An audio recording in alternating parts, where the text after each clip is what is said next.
I thought today I would share some of my favorite features in Clip Studio Paint.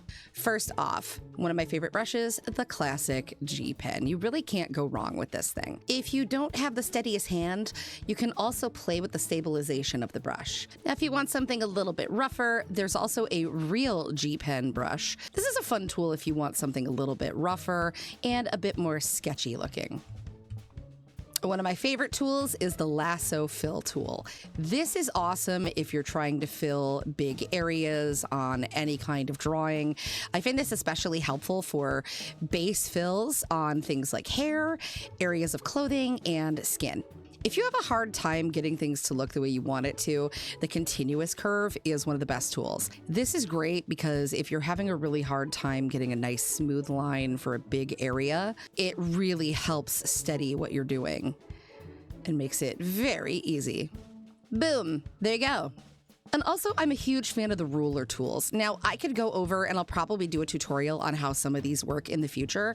One of the reasons I love this tool is, let's say you're having a hard time getting a line to look the way you want and you still want it to be pretty organic. So let's just pretend I'm doing like a big chunk of hair here. And then when you draw, it's going to snap your brush right to the ruler that you've created.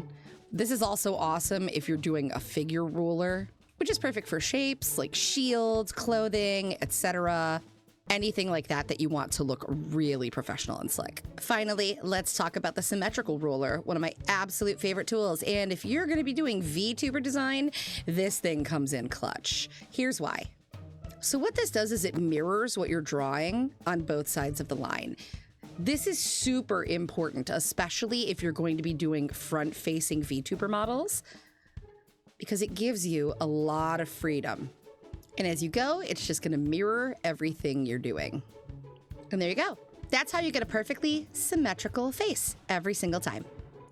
Now, I also have a ton of downloaded brushes, and I need to kind of sort through them because, I'll be honest, my Clip Studio is a little bit of a mess right now. But I want to share some things. Because honestly, I think the more we share, the better we all do. And we all learn by sharing. Don't be a gatekeeper. What are some of your favorite tools in Clip Studio? Let me know. And let me know if there's anything you'd like me to share too.